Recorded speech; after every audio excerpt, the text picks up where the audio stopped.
bom dia Rio de Janeiro, bom dia Brasil. Com que prazer estamos começando o programa no dia de hoje.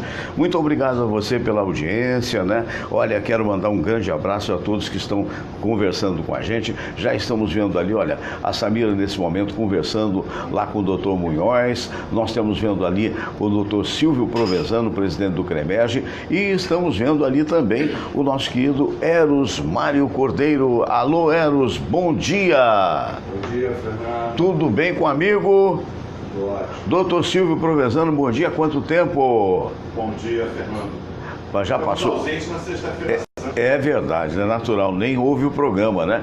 Um abraço também para o Arnaldo Risenberg, que foi nosso produtor durante muitos anos, ele é advogado dos mais brilhantes em Niterói. Para o doutor Hernani Sampaio vendo a gente, para a Carol Silva. Alô, Carol, um abraço para você. Olha aí, ao lado do doutor Silvio Provenzano, o nosso querido amigo também, médico dos mais competentes, né? O nosso querido doutor Cícero Munhoz. Bom dia, doutor Cícero. Bom dia, Fernando. Saindo do feriadão aí, com uma gripezinha aí. Faz parte.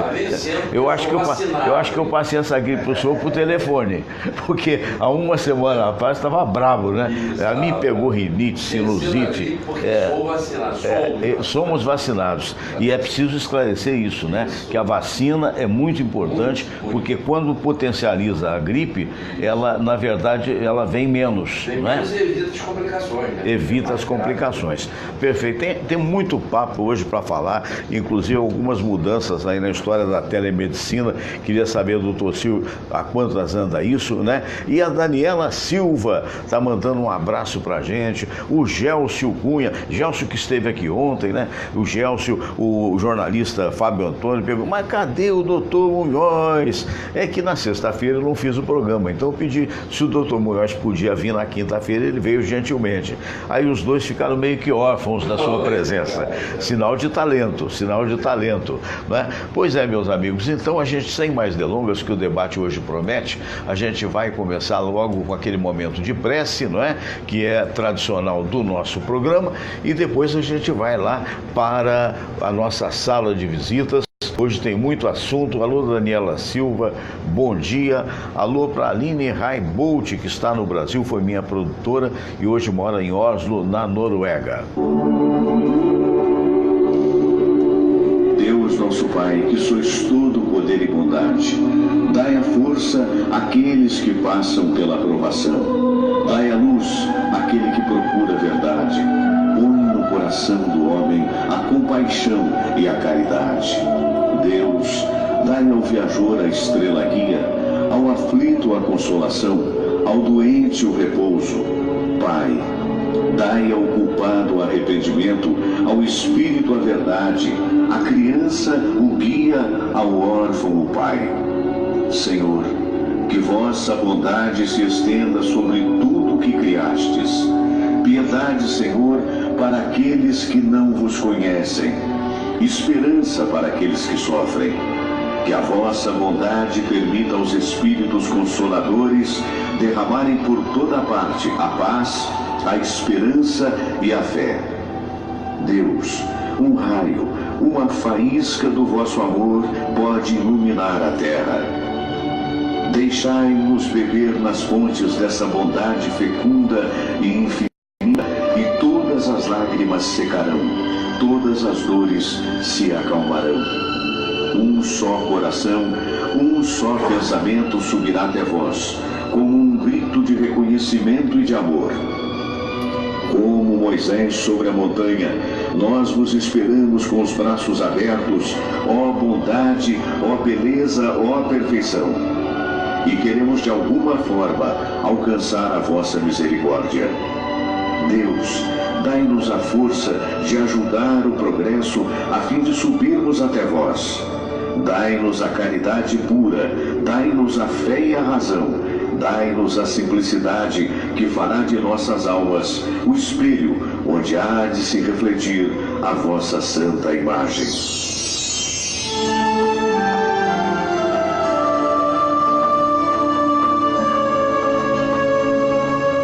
Pai nosso que estais nos céus, santificado seja o vosso nome. Venha a nós o vosso reino, seja feita a vossa vontade, assim na terra como no céu. O pão nosso de cada dia nos dai hoje.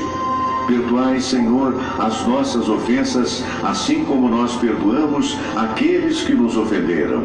E não nos deixeis cair em tentação, mas livrai-nos de todo mal, porque teu é o poder e tua é a glória, por todo sempre. Amém. Pois é, eu queria prestar meus sentimentos hoje ao radialista Paulo Francisco Ferreira, lá de Goiás. Paulo é um dos principais radialistas de Goiás e, na verdade, ele perdeu o seu paizinho no dia de ontem, já estava em coma. Então, Paulo, um grande abraço para você, os nossos sentimentos. Quero mandar um abraço a toda a família, que Deus dê forças nesse momento. E eu gostaria de, em homenagem, colocar uma música de um grande compositor mineiro que já se foi e que nós todos admirávamos muito, o Vanderly, que morreu com 50 e poucos anos de idade de um infarto fulminante do miocárdio. E essa música é emblemática, é linda, maravilhosa. Eu gostaria que vocês prestassem atenção na letra, porque é qualquer coisa de extraordinário, para sabermos também o quilate desse grande poeta que nós perdemos tão prematuramente.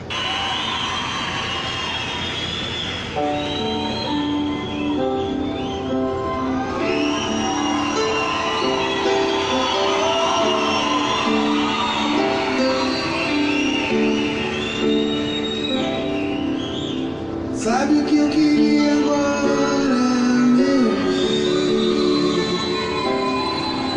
Sair, chegar lá fora, encontrar alguém que não me dissesse nada, não me perguntasse nada também, que me oferecesse um colo,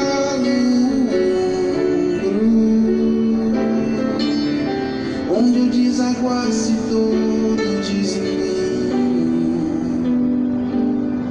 Mas a vida anda louca, as pessoas andam tristes, meus amigos são amigos de ninguém. Sabe o que eu mais quero agora, meu amor? Morar no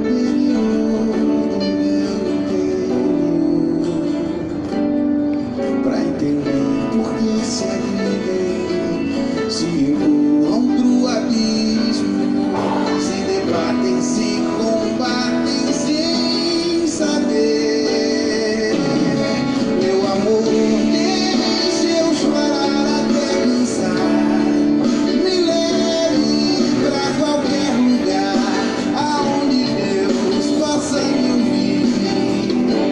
Minha dor eu não consigo compreender, eu não quero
mais completa expressão da arte mineira, né? E que, por razões que somente Deus pode explicar, nos deixou com 56 anos, se não me falha a memória, estava numa hidroginástica e foi acometido de um infarto, foi levado ao hospital, mas infelizmente já tem algum tempo. O saudoso Jair Rodrigues morreu no sauna, na casa dele. É verdade. Exatamente, quer dizer, e um poeta, né? Uma coisa extraordinária, né? Muito lindo e triste ao mesmo tempo. Isso me lembra um pouco, Dr. Munhoz, de um livro do Milan Kundera, um grande romancista grego, né? Que se tornou filme, chamado A Insustentável Leveza do Ser. Não é mesmo? Até o título é qualquer coisa que nos mostra que a gente tem que aproveitar o momento. Carpe diem, né? Esse é o momento, né? O momento é agora. Pode ficar. É o que temos. Muito, é o que temos. Né? Que devemos aproveitar bem, né? É verdade, da melhor maneira possível, com respeito, com solidariedade, né? Com amizade. Mas nem todo mundo consegue isso, né, doutor Silvio? Bom dia, bom dia. Acho que é por falta de visão. Você tem que olhar para o presente e vivê-lo da melhor forma que for possível. Já é velho o ditado, né? O amanhã Deus pertence, na verdade. É verdade. Então a gente tentar fazer o nosso melhor agora, porque o momento é esse. É o que temos. Aqui agora, vamos tentar fazer o nosso melhor, nós quatro. Com certeza. Então, todinho. Eu tô todinho, O presente é agora. O futuro será um presente. Será um. A gente chegar lá. É verdade. Não é mesmo, Eros? Mário Cordeiro, bom dia. Vai ser de um proveito danado com essas duas potências aqui, não é só passando. Você sabe que cada vez que eu vejo essa música, eu chego a lágrima. Essa música é muito grande. Emociona, né? Ainda mais. Olha, eu quando Jair, o doutor Silvio, o doutor Alcísio, que se referiu a Jair Rodrigues, as minhas lágrimas escorreram, sabia? Porque eu trabalhei tantos anos com ele na Poligram, e ele era divertidíssimo. Ah, sim, é verdade. Eu entrevistei algumas vezes também, brincava. Cachorrão, né? Cachorrão. Mas uma pessoa maravilhosa, sabe? E a gente sente isso, né? Ele transparecia isso, né? Também a mesma coisa. Mas olha, agora você vê, nós somos cidadãos comuns, digamos assim, de outras áreas, né? Eu fico impressionado com os médicos da área da medicina, porque ambos, com certeza, fizeram residência, não é isso? E fizeram também UTI. Eu fico a imaginar como separar os dramas que acontecem numa UTI, né, doutor Silvio, da vida pessoal, como não levar para casa. Em primeiro lugar, você tem que se blindar, né? É aquela história que os problemas do trabalho no trabalho ficam, né? Na minha época, na do Munhoz, nós somos basicamente da mesma geração, não havia residência em UTI como existe hoje. Não. Na verdade, era o clínico, e eu trabalhei muitos anos em UTI, inclusive no Hospital DNR, aqui no Rio Comprido, São Domingos da Calçada, trabalhei lá, trabalhei em UTI, no Samaritano, enfim. Porque era o clínico que vivia a medicina intensiva. Na verdade, foi um chefe de CTI que tinha no Hospital de Servidores, o saudoso Tufik Simão, que criou basicamente a especialidade de medicina intensiva, que a minha filha abraçou. Hoje ela é médica intensivista. Eu fiz clínica e depois endocrinologia. Não havia medicina intensiva naquela época. Mas mesmo que houvesse, eu não teria feito. O paciente do CTI, eu trabalhava porque ele precisava de um clínico ao lado dele. Mas era um paciente que interagia muito pouco, porque muitas das vezes estava em coma, entubado, sedado, para poder suportar aquele tubo na garganta, podendo respirar, você ceda o paciente para que ele não sofra. Aliás, o nosso primeiro juramento é evitar todo e qualquer sofrimento, né? A gente evita sofrimento, evita dor sempre e preserva a vida quando possível. Esse é o juramento hipocrático, né? Porque não há médico no mundo, salvo Deus, que possa garantir a vida ou o sucesso de um tratamento. Claro. A gente dá o nosso melhor, esse é o compromisso, isso está no Código de Ética Médica, que a maioria deveria seguir, né? Aliás, só por o Munhoz saber, já deve saber, porque ele é um cara muito antenado, o Conselho Federal de Medicina lançou um novo Código de Ética Médica que vai estar em vigor a partir de agora, do dia 30 de abril. Então, ainda no começo da semana que vem, é um novo código que está disponível, inclusive, lá no CREMESP, para os médicos. Então, estão registrados. A gente tem um novo código lá e vale a pena com umas pequenas mudanças, mas a gente tem que saber exatamente como somos regidos na prática da profissão. Para que amanhã, caso haja alguma coisa, um desses itens seja desobedecido, o processo vem. E engraçado, porque em 6 meses de Conselho de Medicina, a gente sempre ouviu falar, não, os médicos são muito corporativistas, não sabem nada, coitados. Quantos processados já não tivemos lá nesses 6 meses? E acabamos de chegar, a gente tem um código e a gente tem que se ater a ele. É questão da lei, né? A lei existe e tem que ser cumprida. Se há o descumprimento, que vem a punição. E ela vem. Né? E por falar em punição, o Dr. Denis, que ficou popularizado por ele próprio como Dr. Bumbum, anteontem foi cassado pelo Conselho Federal de Medicina. Que bom, que boa medida, né? E ele estava, inclusive, a gente já estava tomando algumas medidas aqui, atendendo no downtown, fazendo medicina estética, porque não sem vergonha, né? Quer dizer, não é um médico, né? É um esperto, né? Mas escolheu medicina. E agora como diria, irrecorrível. Né? Quer dizer, não é mais médico, graças a Deus, porque ter um indivíduo como esse, ao lado de médicos, como por exemplo o nós, é um absurdo. Não tem como. Me diga uma coisa, doutor Silva, nos procedimentos que ele fazia, ele fazia em casa. Por que isso? Porque ele não poderia fazer isso de jeito nenhum dentro de... Legalmente ele fazia isso anteriormente. Ele fazia isso no Distrito Federal porque ele estava registrado em Brasília. Você para poder atuar num determinado estado, você tem que ir até o Conselho Regional daquele estado e fazer o seu registro. Se o registro não for feito por qualquer razão, você está impedido até de prescrever naquele estado. Uma receita minha, que um paciente meu aqui do Rio leve para São Paulo, vai ser recusado em São Paulo. Eu tenho meu CREMESP e eu tenho CREMERG. Mas para ser válido em São Paulo, para dar um plantão Einstein, eu tenho que ir ao CREMESP, levar todas as minhas credenciais, comprovando a minha efetividade como médico atuante, diplomas, registro, qualificação, etc., para que o CREMESP aceite, que eu me inscreva lá e possa... Agora, dentro da pergunta do Eros, ele poderia, lá em Brasília, ele poderia fazer num apartamento, como ele fez? Não, também não. Na verdade, esse tipo de prática, e aqueles que estão nos ouvindo, é bom que saibam, não pode ser feito fora do ambiente hospitalar.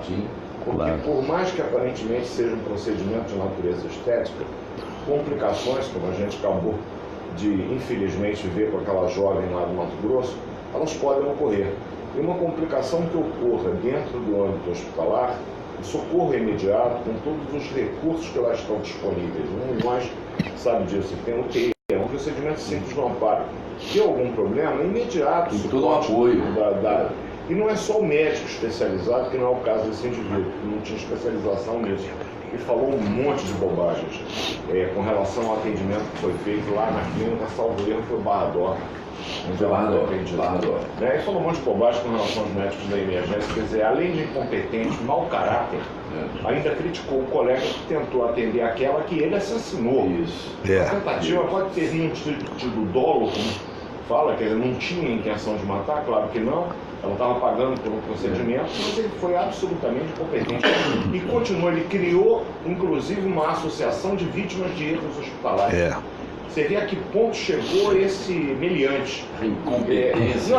Total. É um cara que deve passar por um exame psiquiátrico, e além de perder o registro, eu acho que caberia uma internação psiquiátrica.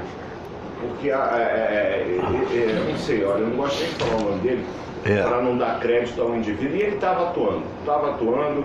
Inclusive, nós tentamos... Mesmo sob processo, né? Policial, tentamos marcar uma consulta com ele na clínica dele e iríamos com a polícia para dar voz de prisão a ele, porque ele estava proibido de atuar e ele estava atuando no downtown. Olha só. E com a agenda cheia. Acredite se quiser. Então, eu acho que o povo merece esse tipo de indivíduo, não merece um milhões. É verdade. É verdade. Quem procura... Sério, E um cara que esteve na mídia, um cara que esteve na televisão, quer dizer, não era para desconhecer, eu pergunto, o que tu leva uma pessoa a se submeter a um indivíduo que faz autopropaganda, autopublicidade, que é condenado pelos conceitos, não é o do Rio de Janeiro, é geral. É geral. Você colocar, publicar numa rede social, Instagram, Facebook, Twitter, o antes e o após, olha como o nariz do Munhoz é feio. E a própria alcunha de Dr. Bumbum, né? É um negócio vulgar, né? Um médico sério que põe a alcunha de Dr. Bumbum... Não pode ser sério, não pode ser sério. Mostra que não é sério. Não pode ser sério. Dr. Glúteo. É um pouco mais técnico, né? É um pouco mais técnico, né? Mas é aquela história. Ô Eros Mário, a gente está aqui comentando, aproveitando a expertise desses médicos famosos. Não é? Não, mas a gente, como leigo, tem pergunta a fazer. Se perdoa a rouquidão, mas é que tanto eu quanto o Dr. Munhoz, eu já falei com ele que eu passei, estamos em recuperação de uma gripe, que eu passei por ele por telefone. E nós estávamos conversando, falei, olha, mas o importante é que tomamos a vacina. Você tomou a vacina, Eros Mário? Olha, sim, aconselho a todos. Eu estava até comentando com o doutor Silvio aqui, esqueci de dizer aí que eu também sou velhinho. E ele disse, uma série de velhinhos. Antes de você continuar, deixa eu só dar um alô para a turma aqui. A Cerise Tasca, nossa, Cerise Tasca é a irmã mais velha dos meus amigos de infância, imagine você. E está lá vendo a gente, lá em Minas Gerais, Eliane Faixas, o Adilson Furdieri tem a bondade de me comparar Pelé do rádio. Quem sou eu, meu irmão? No máximo assim, um jogador de meio de campo. Quem sou eu, hein? A Sandra Geraldi, Sandro Xavier. Sandro Xavier é pastor presbiteriano lá de Brasília, um amor de pessoa, e ele é responsável, ele durante muito tempo foi responsável por aquelas colunas de português no Correio Brasiliense. Né? Ele mostra técnicas da gramática muito bem. Ele e como é que é aquela outra moça, Samira? Me fugiu o nome. Bom dia, Samira. Bom dia. O Nino Silva também entrou. Então eu tô meio rouco, mas até pedi um café para Samira para poder o pigarro. Miriam Correia. Miriam Correia aniversariou ontem. Ontem. Ela, olha, né? Só, é verdade, que é a principal assistente da nossa querida Reni Kercher, doutora Reni Kercher, uma grande implantodontista, não é verdade? Que você se tratou com a Reni também, não é? Eu coloquei esses dentinhos aqui maravilhosos com a Reni. Fiz um só. Mas, enfim, quer dizer, ainda bem que temos profissionais que são confiáveis, né? Aí a pergunta que não quer calar, né? Começando aqui pelo Munhoz, depois eu passo do Dr. Silvio. Dr. Silvio, esqueci de dizer, Dr. Silvio é o presidente do CREMERG, do Conselho Regional de Medicina. Muita gente conhece, mas muita gente pode estar vendo pela vez primeira, né? Então a gente tem que esclarecer. E o Dr. Cícero Munhoz é tenente-coronel reformado da Aeronáutica, não é? É isso mesmo, a palavra reformado, né? E é médico cardiologista e intervencionista. Dr. Munhoz é atualmente o diretor médico do Hospital Alemão do Amparo. Quer dizer, condições os nossos hospitais têm de atendimento. O que falta seria o entendimento disso por parte de todos os médicos, para ter um que sai e vai fazer uma operação em apartamento, por exemplo. Fernando, aqui a gente estava falando até antes do programa, um pouquinho mais cedo, cheguei um pouco mais cedo hoje, a gente estava falando uma coisa chamada Dr. Google. Esse problema é muito sério. A internet, eu acho que hoje é incontrolável. Por mais que queiram fazer... É verdade. Um certo filtro, é difícil. A internet, eu acho que hoje é um campo completamente liberado. E as pessoas estão embarcando, né? Exatamente. E o povo entra nessa. Alguns inocentemente, outros nem tão inocentemente, mas... entram e aí começa outros intencionalmente começa a buscar coisas completamente fora de centro, custos mais baixos. Então começa essa turma aí que diz que faz cirurgia plástica. Eu acho que é até um pecado com um profissional sério. Existe uma sociedade de medicina voltada para a cirurgia plástica. Eu acho que a pessoa que vai fazer um procedimento desse Tem consultas na própria internet. Você entra lá na Sociedade Brasileira de Cardiologia, de Cirurgia Plástica, para saber quem tem licença. É isso. É capacitado, Fernando, ele tem condições. Esse é o primeiro item para você. Não é pela simpatia, não é pela conversa fácil. Nem você sabe qual é a formação do propaganda. cirurgião plástico? Depois dele fazer o curso de 6 anos, 12 períodos, para se graduar como médico, ele deve fazer um concurso de residência. E para você ter ideia, nós temos aqui no Rio de Janeiro 600 vagas de médicos para residência em todos os níveis. E formamos alguns milhares de médicos por ano. Ou seja, um grande número dos médicos que são formados não chegam até a residência. E aí? Porque é um concurso. Eu, quando fiz concurso para o Hospital de Servidores, isso nos idos de 82, quando eu entrei na residência clínica médica, só para o pessoal ter uma ideia, eram 880 e acho que 85, 86 candidatos para 12 vagas no Hospital de Servidores. Depois, quando eu fiz a minha segunda residência para endocrinologia, eram 106 candidatos para uma vaga. Você imagina quantos quiseram fazer e quantos não se auto-intitulam? Quantos não se auto-intitulam? E não são. Fazendo cursos paralelos. Porque tem alguns cursos de pós-graduação, como Carlos Chagas, PUC, que são ótimos. Mas temos outros cursos de pós-graduação que você paga que não são tão bons assim. E dão um PG, como a gente chama, né, para o indivíduo que não fez uma residência. Porque para a residência o concurso é público. E a concorrência, como você viu, é muito grande. Médica é muito grande. Como é que forma o cirurgião plástico?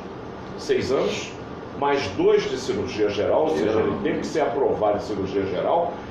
Findos esses 2 anos de cirurgia geral, que equivale à clínica médica para nós, ele entra na residência de cirurgia plástica, que são mais 3 anos. Então, para o indivíduo se formar cirurgião plástico e ter direito a fazer uma prova para a Sociedade Brasileira de Cirurgia Plástica, SBCP, ele tem uma formação que leva 6 mais 2 mais 3, 11 anos. Aí ele faz a prova. E ele precisa ser aprovado nessa prova, que é anual, para ter direito a fazer parte da sociedade. Aí ele tem, e você pode acessar, vamos ao Dr. Google, membros da Sociedade Brasileira de Cirurgia Plástica. Esse Dr. Denis, que se autopromovia, não era membro, porque ele não passou por isso. Agora, ele utilizou de forma, eu diria que ilegal, leviana, criminosa, a internet para se autopromover e os incautos, que infelizmente, na minha opinião, no meu país são maioria, infelizmente, caíram na dele. Olha, agora ele está caçado. Pelo menos como médico não tem mais CRM. Vamos aqui, vamos recordar. Uma igreja também não fazia parte. Você lembra do Ox Bismarck? Que se auto-intitulava um cirurgião plástico que fez 30 cirurgias na esposa lá? Morava em São Paulo. Angela Bismarck. É verdade. Não era cirurgião plástico. Não era cirurgião plástico. Nunca foi. Pra você ter uma ideia, até esse Ox Bismarck. Eu acho uma loucura uma pessoa que procura. Eu vejo moças perfeitas. Colocar bumbum, aí coloca qualquer um. E mexer. Utilizam material, o que é pior, ainda fazem com médicos que utilizam, pelo menos, mesmo não sendo especialistas, utilizam material de melhor qualidade. O que me causa estranheza é fazerem em domicílio, com pessoas que nem médicas são, colocando silicone de qualidade totalmente indevida, com uma série de problemas que aquilo vai ocasionar no organismo da pessoa, e as pessoas vão. Sabe por quê? Porque a vaidade, a necessidade de se sentir diferente do que é, e a questão financeira. Porque para você fazer isso com um médico, normalmente isso não tem nem cobertura dos planos de saúde, medicina estética, você tem que pagar do teu bolso, evidentemente, com o custo de um profissional que teve uma formação que para começar levou 11 anos, não é um custo barato. Nem pode ser, nem tem como ser. O material que ele usa não é industrial, é material específico para isso, normalmente importado, que já é sobretaxado nos impostos. Verdade. Não é um material barato. Um procedimento estético eu vou fazer por R$1.000, R$2.000. Não pode estar certo. Não pode estar certo. As pessoas vão porque alguém disse, não, eu fui na Mariazinha lá, ela antes fazia unha. É ótima, ela tem uma habilidade muito grande, vai que ela faz muito bem. E a gente encontra alguns hospitais, e aí eu vou contradizer o meu amigo Fernando, que não estão tão bem equipados assim. Nós temos o departamento de fiscalização do CREMERG, que tem como uma, eu diria, sua principal atribuição, fiscalizar funcionamento de unidades hospitalares. Nós tivemos a decisão de começar a fazer a fiscalização em nossa gestão pelos hospitais universitários, haja vista serem eles o local de formação dos novos médicos. Sim. E olha, se os hospitais universitários estão com uma série de deficiências, e eu me antecipo aqui, muitos estão, eu imagino o resto. Nossa, não, a gente vê diuturnamente aí nos noticiários, que eu até me referi, talvez aos hospitais particulares, que me parecem num outro patamar. Alguns dizem, como leigo, eu vou dizer que a medicina dá dinheiro, porque pelo nível dos hospitais particulares. Algum tempo atrás, alguns. Eu não sei se. Eu só posso falar. Que a gente conhece, que é sério, e que recuperou muito o amparo, também na época muito mal das pernas, e hoje está, graças a Deus. Está muito bonito, realmente. Mas a gente tem também hospitais particulares que deixam muito a desejar. E o nosso CREMERG é que a gente, infelizmente, temos apenas 3 médicos fiscais. E o médico fiscal do CREMERG, ele não é indicado pelo Silvio, porque é amigo dele, é um concurso público. Entendi. Nós fazemos muito concorrido, porque é um salário que usa o piso da FENAM, da Federação Nacional dos Médicos, é um bom salário. Sei.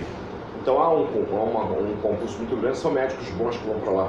No entanto, nós abrimos agora um concurso, porque você há de convir, e quem está nos vendo agora também, 3 profissionais para fiscalizar todo o estado do Rio de Janeiro, né? Não, é um negócio. É o que eu ia dizer, a gente cai. Doutor Silva, a gente cai no viés político, né? Nós fomos roubados, achincalhados esse tempo todo, principalmente o estado do Rio de Janeiro, que a mim me parece, perdoe falar, mas a realidade é essa, se não for o que está em pior estado, é um dos que está em pior estado no Brasil. Eu vi uma cena ontem que eu queria que cada um comentasse a respeito, que isso é recorrente, né? Aí vão dizer, que a TV está fazendo campanha disso ou aquilo e tal. Mas a TV está repercutindo, por mais que tenha viés político, está repercutindo o estado falimentar. E é uma obrigação.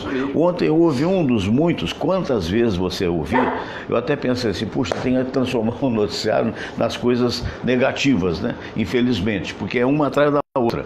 Então ontem tinha uma menininha bonitinha, ela não precisava ser bonitinha, era uma menina de 5, 6 anos, com dor de ouvido, não sei se vocês viram a cena, com a mãe dela se queixando ao repórter e dizendo o seguinte, olha, eu fui num hospital, não tinha otorrino, não teve atendimento e mais do que isso, fui obrigado a ir do outro lado da cidade para ir, e a menina chorosa. Então um transeunte, um passante que lá estava, cedeu o seu carro para levar a menina para o outro hospital. Quer dizer, meu Deus do céu, a que ponto chegamos? Porque não é problema do médico, né? Com certeza, nós temos médicos muito bons, notadamente até nos hospitais públicos, eu sei disso. Não é problema da enfermagem, mas é problema da desorganização, das tais OS, que como leigo eu acho um absurdo isso, porque enriqueceram gente, teve gente que teve aras, teve essa coisa toda, e o nosso povo desassistido. Você sabe a razão dos OS? Não. Chamada Lei de Responsabilidade Fiscal. O que é a Lei de Responsabilidade Fiscal? É um compromisso que foi assinado pelos governantes para conseguirem, junto ao governo federal, empréstimo para poder saldar dívidas que eles tinham aqui. Dívidas essas que só aconteceram pelo mau uso do dinheiro público. Como aconteceu, e hoje a gente tem, graças à Lava Jato, viva a Lava Jato, uma série de provas do mau uso desse dinheiro, do desvio que houve.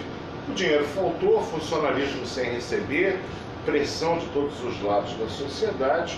O que acontece? Vamos pegar dinheiro. O governo federal empresta sob certas condições. Eu não vou dar o dinheiro para o Rio de Janeiro, ele não é melhor do que o Maranhão, do que o Acre, do que São Paulo.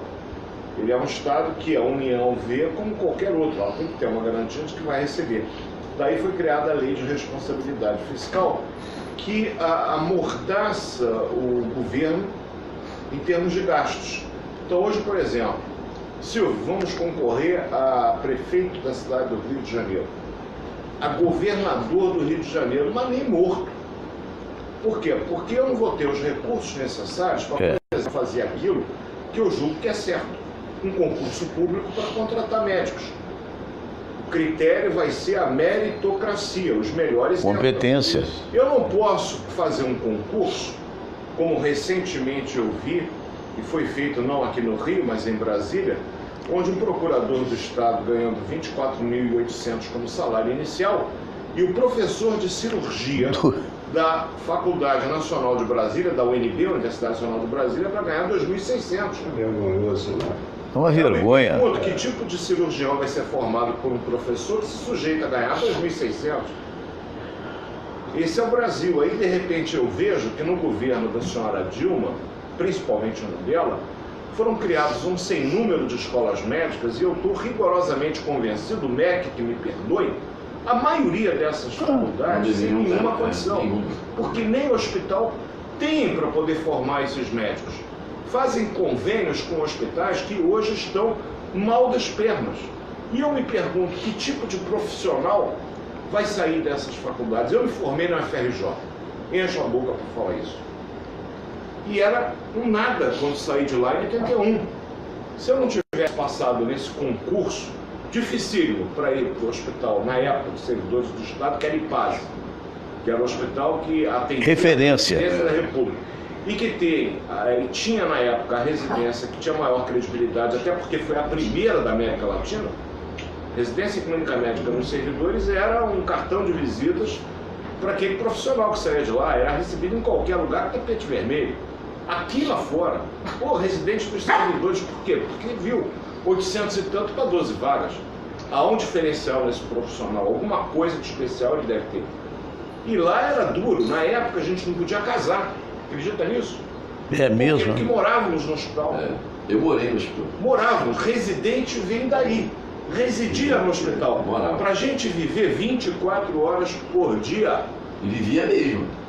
O ambiente do hospital. Eram 2 anos de formação, mas eram 2 anos para valer.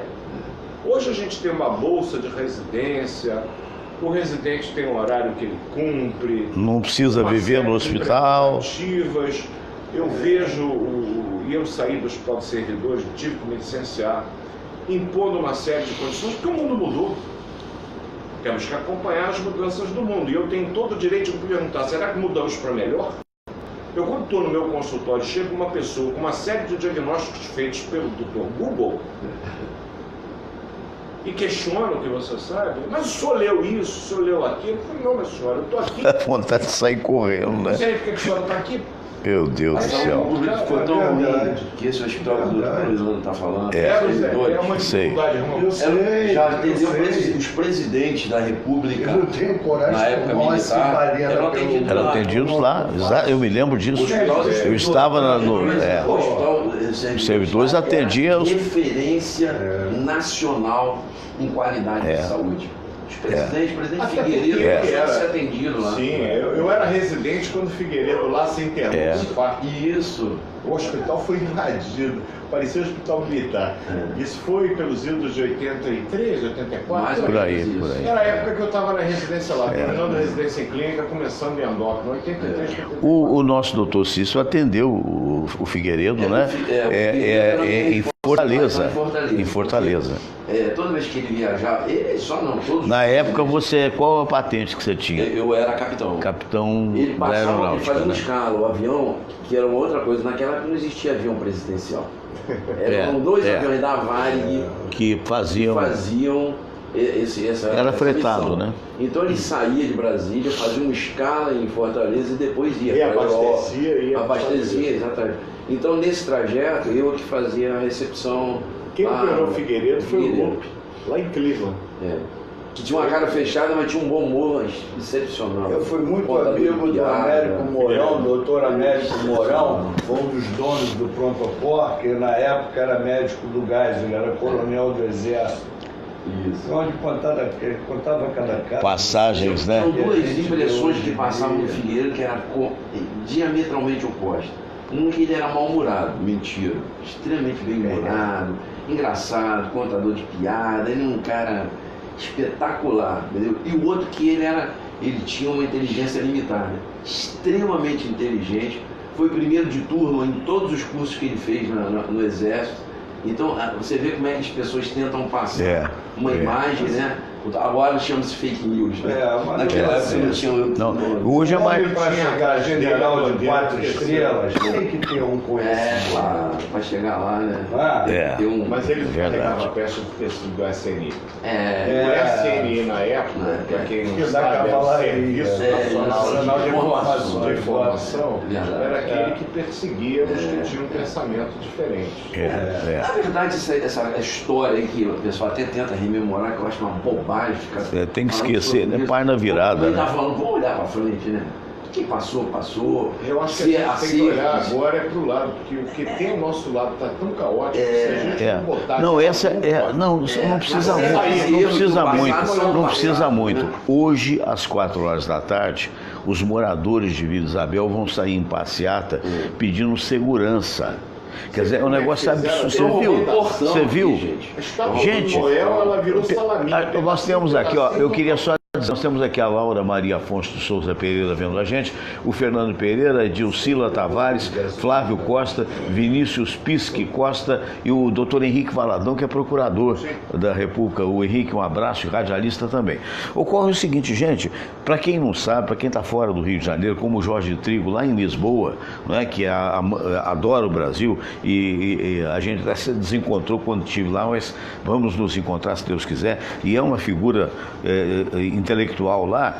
Para quem não sabe, Vila Isabel é um dos bairros tradicionais de Noel. Então arrebentaram lá, roubaram o cobre da estátua, não sei do que é aquilo, o bronze da estátua, roubaram as pernas, deixaram as pernas e levaram o tronco do garçom do Noel, roubando portões. E as pessoas aqui na Tijuca melhorou muito com Tijuca Presente, né? Só que não existe Vila Isabel Presente.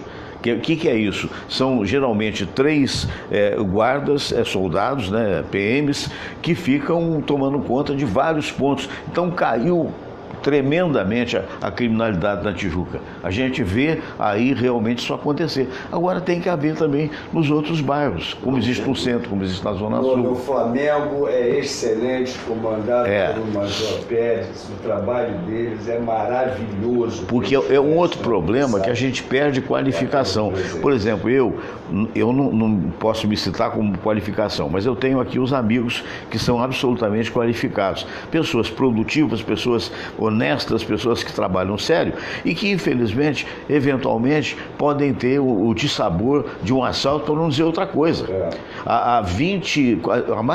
Olha, em 1979, eu e Samira fomos sequestrados na porta da Rádio Globo e não era nada do que é hoje. A gente saiu 7 horas da noite, fomos rendidos por 4 marginais, ficamos 2 horas e 15 minutos de posse dos marginais. No final das contas, eles assaltaram uma padaria aqui na Marise Barros e eu conversando com os caras, tive uma calma que no dia seguinte eu bati o joelho de desespero. E quando eles tentaram roubar a arma de um segurança ali em frente à rodoviária, os 2 mais perigosos ficaram atirando contra eles, estouraram o carro, era um Fusquinha que era do meu sogro, estouraram o carro de vidro e eu comandei a fuga com 2 marginais de 19 anos de idade. Falei, sai daqui que agora todo mundo é bandido. E foram deixar a gente em Belfort Roxo. Eu não desejo essa experiência para ninguém, de lá para cá nunca mais tive. Mas, meu Deus do céu, e hoje como é que a coisa está? A cada dia é uma notícia ruim, a cada dia é a desinformação. Há lugares, hoje houve denúncia de bairros que os marginais estão cobrando pedágio. O Jardim Catarina, ali em São Gonçalo, hoje ninguém sai na rua porque os marginais mandaram, porque mataram o principal traficante. É uma inversão de valores. Olha só, eu até me encontro uma coisa que o professor falou aqui. Eu vejo uma coisa muito mais complicada do que parece. Eu cheguei a confidenciar com você, não cabe aqui falar nome de hospital. Não, claro que não. Um convite de um hospital público grande, para assumir a direção. E de cara eu falei, não quero. E assim como aí vamos transportar na área da saúde, para a área da segurança, para outras áreas. Tem muita gente competente, sabidamente conhece tudo do assunto, mas não quer se meter. Sabe por quê?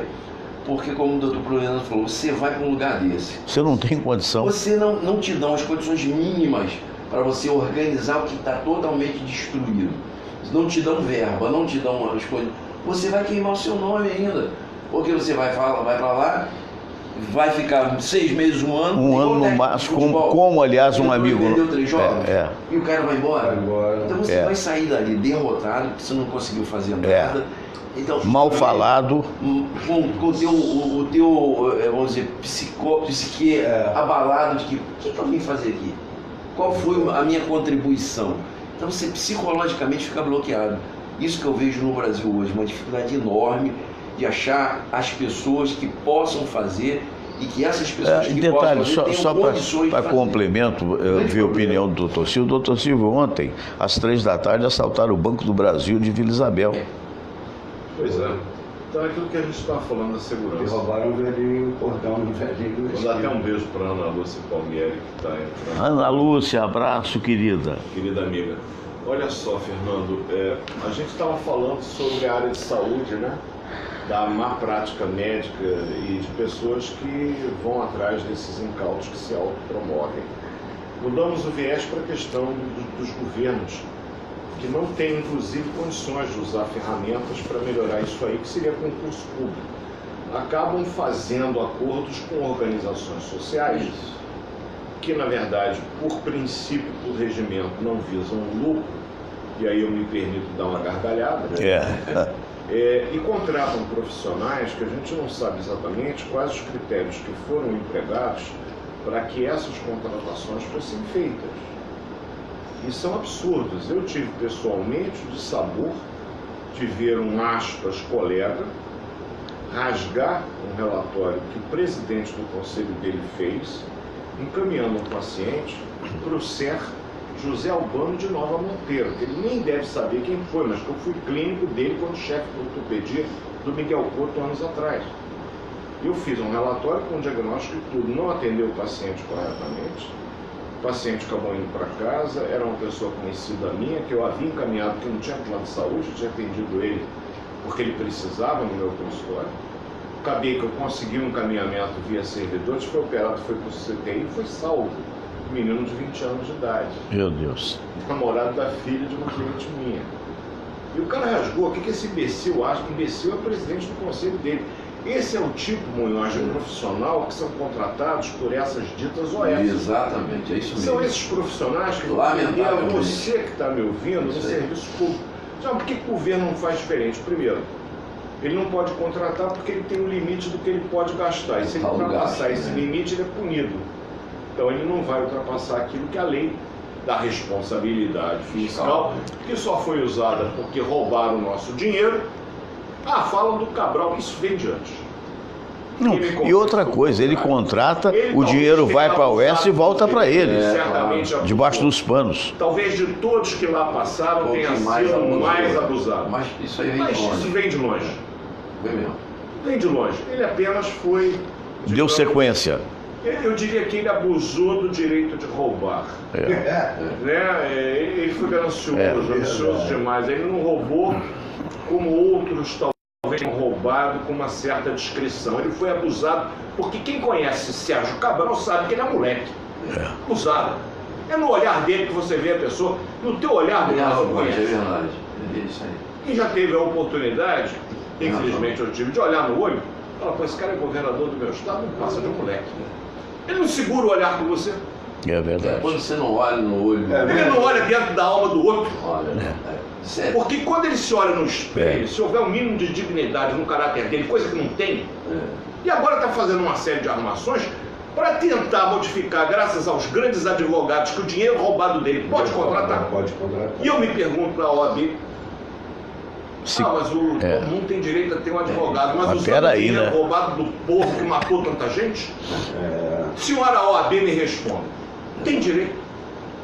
Então eu tenho amigos na OAB que eu vou questionar. E com relação aos advogados, mas ele pode comprar, mas é legal? É moral? A gente tem que começar a mudar o país por nós mesmos e começarmos a cobrar. Então o presidente do CREMERG tem a obrigação moral de cobrar. Do presidente da OAB. Claro. Quando me ofereceram, ao mesmo modo que o Munhoz, a direção de um grande hospital, o convite veio da Alerj. Pasme. Qual é a expertise? Alerj. Aí eu me pergunto, o que os nobilíssimos, aspas, deputados, aspas, sabem de saúde para indicar o diretor? Porque o doutor Silva é conhecido. E conhecido porque ele teve a oportunidade, graças ao Alfredo Raimundo, de responder uma pergunta sobre diabetes, que é a área dele na área. E a partir daí continuou falando, se tornou conhecido.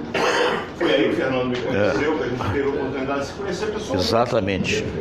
Circunstancialmente, eu mudei de posição antes que esse ar-condicionado me bote a nocaute. Acho bom.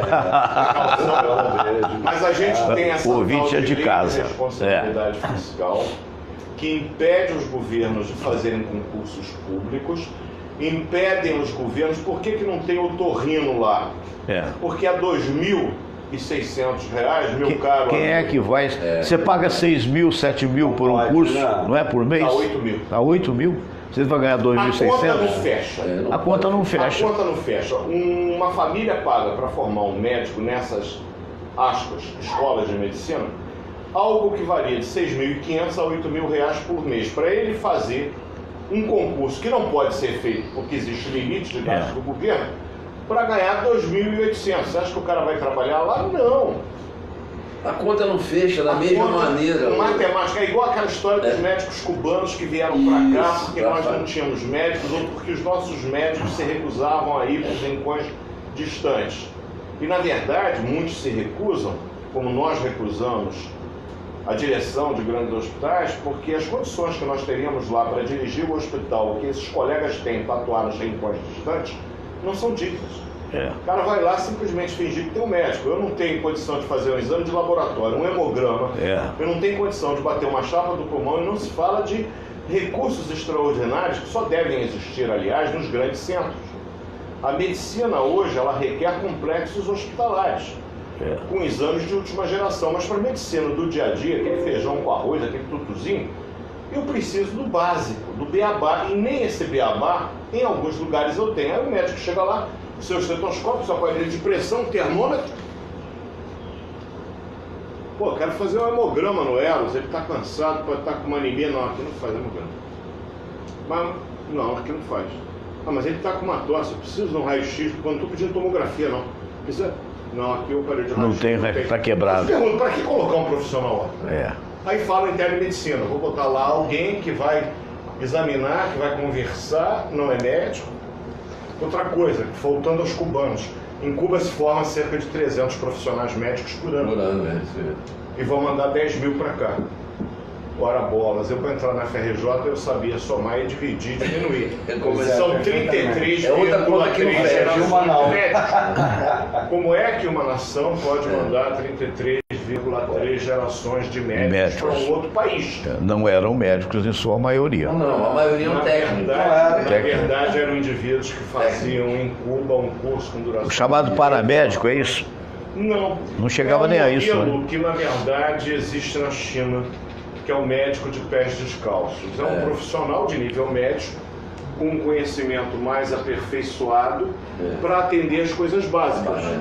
É isso aí. Ajudar a fazer um parto normal, como a doula faz. Atender a fazer uma sutura de uma ferida não complicada, a reconhecer uma fratura e fazer uma imobilização, se não for fratura exposta, porque essa é cirúrgica, tem que ser encaminhada. O médico de pés descalços, ele faz o que o paramédico nos Estados Unidos faz no atendimento pré-hospitalar. É pré-hospitalar. O que inteligentemente o governo petista fez? Trouxe esses profissionais para cá, demitiu médicos brasileiros e colocaram esses profissionais no lugar deles. E aí o diretor médico, não o diretor geral, o diretor médico do Hospital de Servidores recebe uma criança com 6 anos de idade vindo da UPA de Bangu, aos rincões distantes. UPA de Bangu, atendido pelo Dr. Juan Cabaleiro, não sei das quantas, cancro abdominal, uma criança de 6 anos, era uma apendicite com abscesso. Óbvio que não era um médico para saber que aquela massa que doía não podia ser um câncer, porque o câncer não dói. É duro, não dói, era mole, doía pra caramba. Quando a gente recebeu o câncer do Nóquia há 6 anos, cirurgia infantil, servidores têm, botamos, virou uma anedota no hospital. E a esse médico se pagava mais, que é o chefe da clínica médica do Hospital dos Servidores, e querem que eu leve a sério esse país. Mudou alguma coisa? Querem mudar, até agora não. Você vê, agora esses médicos chegavam a receber 10 mil reais. Mas me diga uma coisa, esse dinheiro não ia mais? Não, eles não recebiam.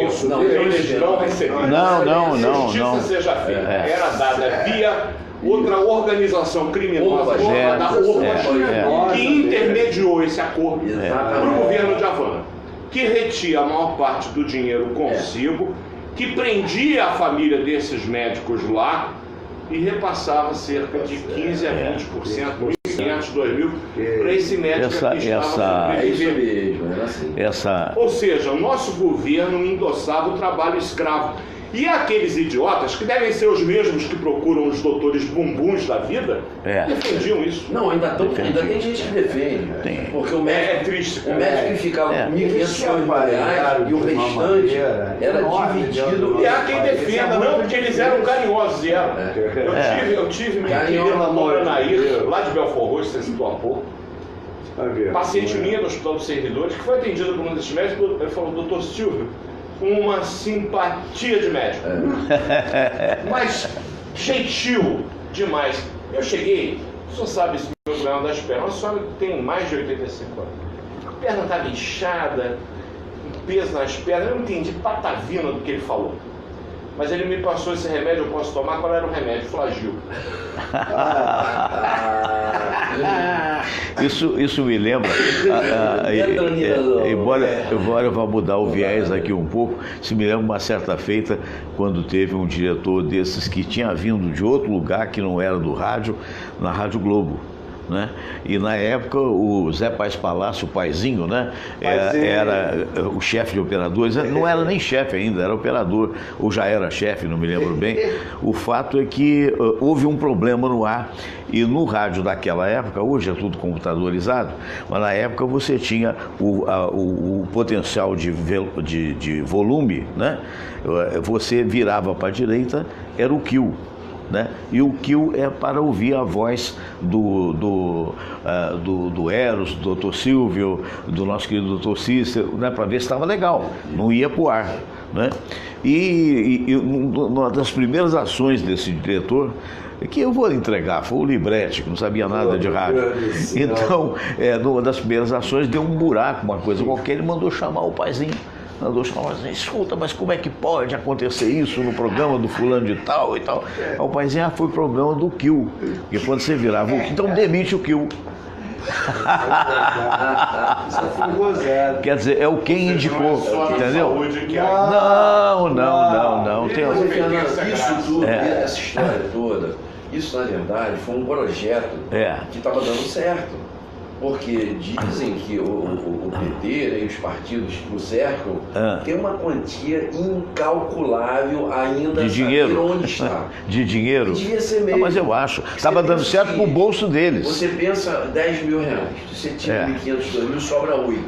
Esses 8 era dividido entre a OPAS, o governo cubano, e parte dessa voltava para cá. Sem nota. Você imagina isso? Sem nota. Quantos anos foi isso aí? 15 anos? Sem nota. Não, não só isso. Mais médicos, começou em 2011. Mas não só isso, Quantos anos? Muito tempo. E as OS? E as OS? Será que não voltava? Claro que voltava. Você não pode contratar por causa do compromisso fiscal, mas você vai contratar uma OS, a OS depois repassa para você de volta. É que nem jogador de futebol. Você já viu presidente de clube que não tenha saído muito bem e o clube está falido? Eu tive com um representante de uma OS, os médicos estavam se queixando que há 2 meses não recebiam. Sei. O responsável pela OS alegou que não estavam recebendo porque o governo não estava repassando. Fomos até o governo, que disse não, todos os repasses acordados foram feitos, inclusive com antecipação. Bom, tem alguém que a conta não está fechando. Chamamos novamente a OS. Quando vocês entraram na licitação para conseguir, cadê o estudo de viabilidade econômica? Tem que ter. Qual é o estudo de viabilidade econômica? Eu vou ter que cuidar de uma determinada unidade, que eu atendo 1000 pessoas por dia, que eu tenho um custo de manutenção X, que eu vou pagar tantos médicos, quanto que eu vou gastar para pagar esses médicos, para manter a coisa funcionando? Eu vou gastar, de repente, sei lá, R$ 1.500 por dia. Eu vou gastar R$ 45 mil por mês. No ano eu vou precisar gastar cerca de 540 mil. Eu vou fazer um estudo que eu tenho que ganhar do governo 540 mil, porque eu não tenho lucro. Cadê o estudo de viabilidade econômica? Não, a gente não fez, não. Como não fizeram? Não, a gente só queria colaborar com o governo. Eu ouvi isso dentro do CREMEST. Falei, quer dizer, que você entra para gerenciar um determinado hospital, só por colaborar. Não tem um estudo de viabilidade econômica para saber se aquilo que o governo diz que vai te pagar é suficiente para manter a unidade aberta e você entende só para colaborar. Aí eu me pergunto, imagine se aqui fosse um país sério, como disse o De Gaulle nos anos 50. Infelizmente a gente é obrigado a concordar que até aqui, Deus permita que daqui para frente. Daria para a gente fazer e vamos fazer vários programas a respeito. Estamos encerrando o programa do dia de hoje. Eu estava já com medo da bateria, diga-se de passagem. Eu quero mandar um abraço para a Olenka Fatioli, que está vendo a gente, a Ana Lúcia Palmieri, também Leila Fortunato, Marli Lima, a Elvira Araújo. Muito obrigado a todos que estão acessando a gente pelo YouTube, e a gente está batendo recordes de procuras no Google. A gente agradece muito a cada um de vocês. Eros, muito obrigado. Bom dia para você, querido. Obrigado, querido. Obrigado, e foi excelente participar do programa, mais como espectador. Sim, é verdade. Colaborando com as Mas nossas... como é que eu posso abrir a boca? Não, colaborando com as nossas perguntas de leigos, já é alguma coisa. Lógico, é um aprendizado. Doutor Silvio, um abraço. Abraço, Fernando, obrigado. Agradecer ao Eros a paciência. Que isso. Esse médico aqui, que quando fala de determinados assuntos, o sangue carcalhão. Eu senti. E aí a gente não tem como não se exaltar e alongar a nossa. Mas é bom. Augure Pertê. Eu me exaltei várias vezes aqui sobre política. É verdade. Eu admiro isso mesmo. Não podemos ficar calados, pelo menos. Né? A gente tem que falar mesmo, né? Doutor Cícero Munhoz, se quiser dar um recado com relação ao hospital. Mais uma vez aí pela oportunidade, no meu fim de semana aniversário. Foi um grande programa, podem ter certeza disso. Pessoas tão notáveis aqui, os nossos internautas, nosso Hospital do Amparo aberto à classe médica, né? Teremos o máximo prazer em recebê-los lá. Estamos aí numa luta diuturna ali para a coisa melhorar. E estamos melhorando. Perfeito. Muito bem, meus amigos queridos, estamos chegando ao final do programa do dia de hoje. A todos um bom fim de semana. Na segunda-feira estaremos de volta aqui, se Deus assim o permitir, por volta de 8 horas da manhã. Muito grato mesmo. Leila Fortunato, abraço. Elvira Araújo, abraço. Namastê a todos vocês.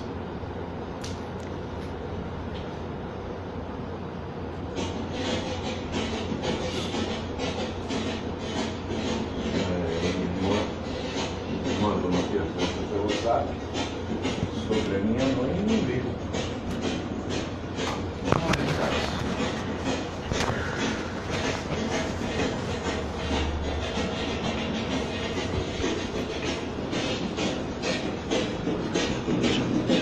Deixa eu ver se eu